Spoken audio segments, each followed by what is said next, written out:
Hey gun people, crazy cop story here. Since I talked about yesterday, or not yesterday, but a couple days ago in one of the videos, I talked about case law out there about negligent retention and agencies that negligently retain people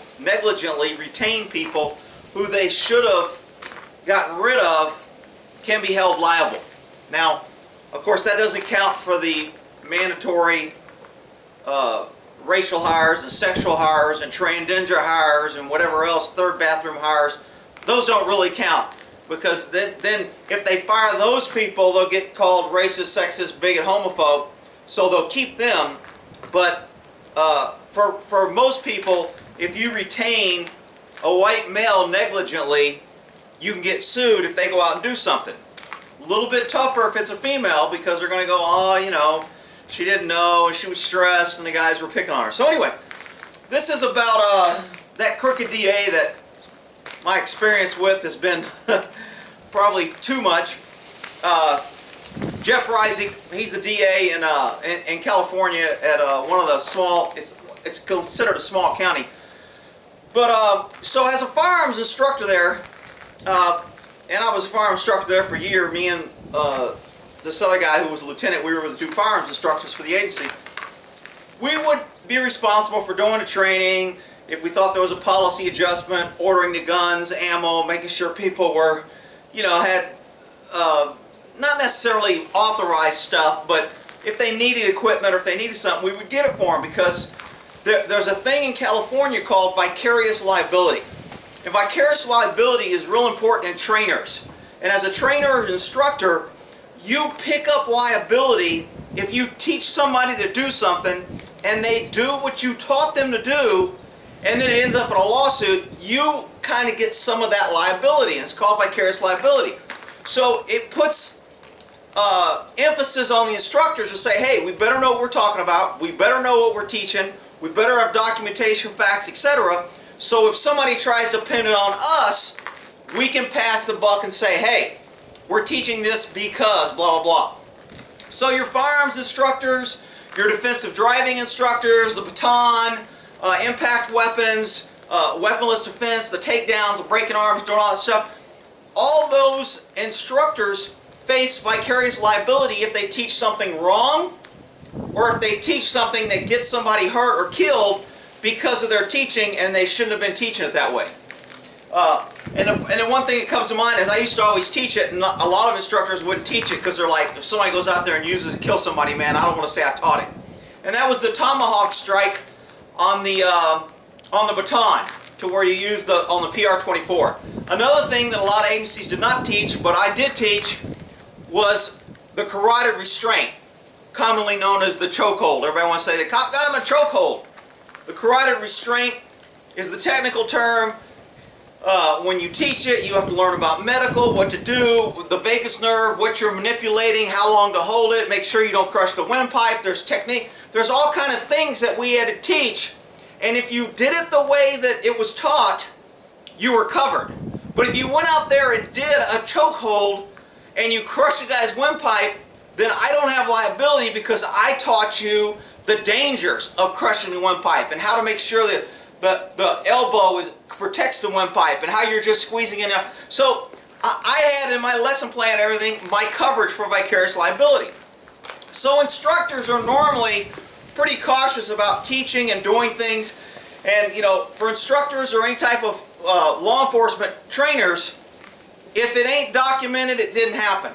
And that's just the way it is. If there ain't something written down that every time I did a firearm shoot, I'd do an email to all my supervisors, to all my guys and all my other supervisors saying, we had range today, this is what we did, these are some of the problems that were out there, we addressed them, and we did this. I always documented everything. So, and I did this for years before this DA, the crooked DA, Jeff Reisig, piece of shit liar.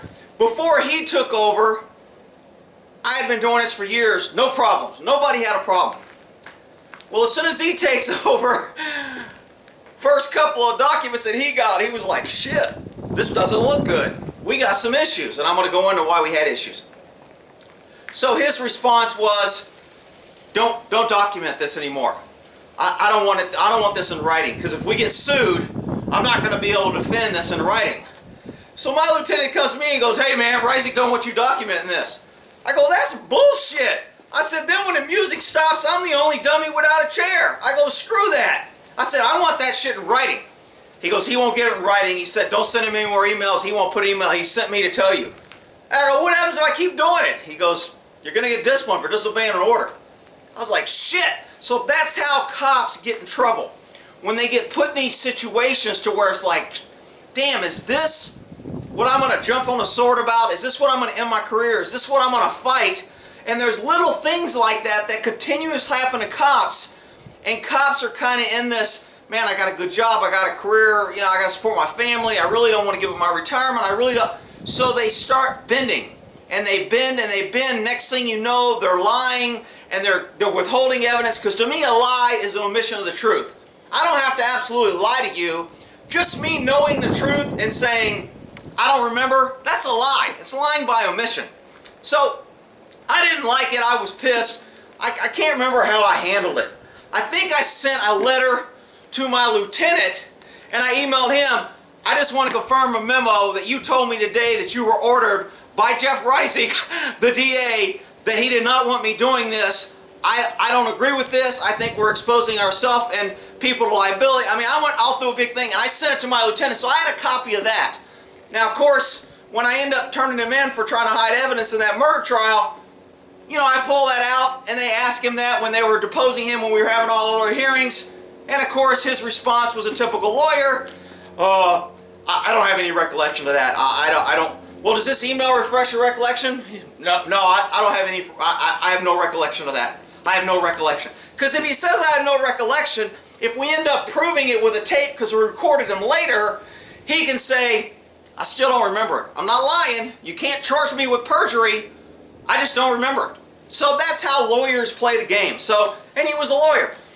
So what happened was, and the thing that caused this, well, there's a crazy cop story, because people ain't going to believe this shit, that this happens in agencies.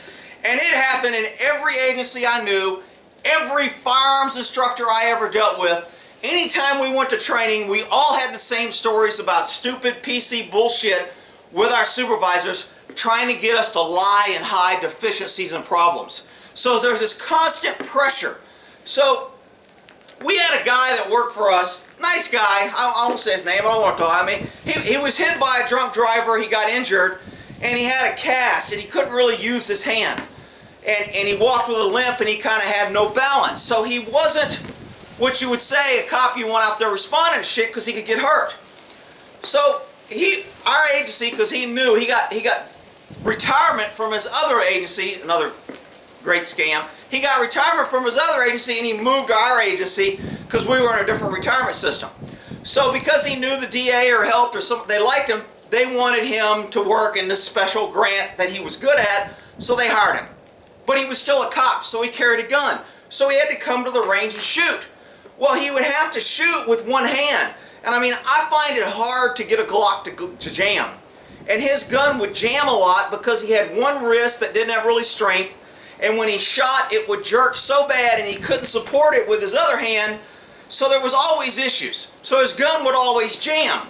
And so I'm like, man, this isn't a gun issue. This is a stance, grip, aggressive stance, the ability that he couldn't have to tighten his grip and to get a good stance on that gun. It was a hazard. And if he ever fired his gun in an actual shooting, it would probably jam. Oh, Rick, you can't be technical on that shit. You gotta ignore that. He's in the brotherhood. He's hired. You gotta cover him. You gotta be a team player. Well, so I didn't want to dog the guy to everybody, but I sent personal email saying, hey, we got a problem here. This is a continuous problem. The guy's a good guy. I'm not trying to dog him, but we really can't fix it. And he probably shouldn't be carrying a gun. Ignored. Nobody cared. Now, when I sent these letters, it was to the DA before Jeff Reisig, and he was like, he didn't try to say, don't send me this. He just made a decision because he was a man and went, you know what? I don't care. You told me, you did your job, let's move on. I made the decision. And I was okay with that because I know I did the right thing. It's his, if he wants to make that, do it. But don't try to get other people to lie like sleazy Jeff Reisig does and make everyone lie around you so now you can hold it over their head. Well, you already lied once for me. If I go down, you go down, and they'll believe me over you. So, I mean, that's how Jeff Reisig's management by intimidation, how he runs things. So, as he got in there, I was sending up other letters to him about other things. We had a female officer. Got fired from another agency, but she was the wife of one of our other officers who was friendly with the chief, so they hired her. And she screwed up every investigation, never did shit, always freaking late, never. Everybody had to always clean up her investigations, go back her. I mean, it was just ridiculous. But she was friends, and she was a woman, and all kind of reasons not to do anything. Well, she'd come to the range more than once with the wrong damn bullets in her gun. She'd have 40 in her 9mm. Or she'd grab her husband's gun. Her husband would have 9mm in his 40. And they would switch because they would clean guns and they were too stupid to figure out which bullets went to which gun. So they would just stick a magazine in them and come out to the range and the gun would go jam or pop or wouldn't work. And I'd be like, what? Look, I like, you know what? We've talked about this. I counseled them on this day and said, look, this is your gun. Not only are you jeopardizing yourself, you're jeopardizing anybody you back up. That can be a hazard. So I can't remember, and there was another female that came out there, really weak grip. Everybody liked her. She was cute, and you know, no problem. Don't say anything bad about it. She couldn't shoot. She had a bad stance. She had issues, and I guarantee you, if somebody took her gun, she'd give it to them. I mean, she just didn't have the mindset. But Rick, don't be like that. We got to be PC and hire everybody, and everybody's happy, and just run around. It's government's money. Who cares? We'll hire 3 other people to do her job, but at least we get a quota for having a woman. So I sent something up there that caused this, and it was kind of like, hey, we got issues. We should probably suspend this gun on this person. We need to put them in an intensive training program. We need to send them back to school. We need to do something to correct this because there's deficiencies at the range. They're a liability. I'm telling you they're a liability. I'm recommending that we do this. I'm the subject matter expert. I'm the one with the training and experience in the education, and I'm telling you this is what we ought to do, but it's your decision. So instead of making the decision, his answer was, tell Gore to stop sending me that shit. I don't want to see any negative, and I don't want him documented. I don't want it written down. I don't want emails. That's going to come back and bite us in the ass if we get sued later. I'm like, are you freaking kidding me? So, and this is just one of the many PC things that the pressures that cops get all around through administration, politically correct, who's the chief, who's the friend, who's the boss, you're always working on all this, and people wonder why the freaking job never gets done. Why are people incompetent? Why is government always asking more money? We need more people, we need more vehicles, we need more people, we need more of this, we need more of this. Why is that always happening? Because of this constant piling on of incompetence, lies, deceit, covering the government's butt, making people ignore the truth and hide the truth so government can always look good. And again, I'm sure some people are going to be like, man, that can't happen. There's no... Believe me, everybody I talked to that was a firearms instructor said they dealt with the same shit. They had probably half their guys that had no business carrying... And I'm not... You know, there was probably 2 guys that I didn't think should have been carrying guns because they were always doing stupid shit. That one guy, the husband of the woman that always trained him, he would come out with no magazine in his gun. He's got his gun in his holster and there's no magazine. Most idiots can look at a gun and know that's a semi-automatic. There shouldn't be a big ass hole in the handle. I think that's where the grip, I think that's where the magazine goes. I don't think that's supposed to be open. Most novice people will know that. You got a trained guy who was a acting lieutenant because he was buddies with the chief. You got him running around with a freaking gun with no magazine more than once, coming to the range with wrong bullets, forgetting his mags, not having his gun loaded. He cleaned it and forgot to load it. I mean, just the shit. So again, has a firearms. Now Texas is different. Texas doesn't put that onus on the trainers. If you train somebody in Texas, because I checked into this because I was doing some training here, what kind of liability do I have? Do I need insurance? Texas doesn't hold the trainer responsible. They hold the individual responsible. What you do is what you do. If you hire a bad trainer or you get you know, instructions from a bad trainer and you're too stupid not to know any better, well, that's tough shit. It's your responsibility.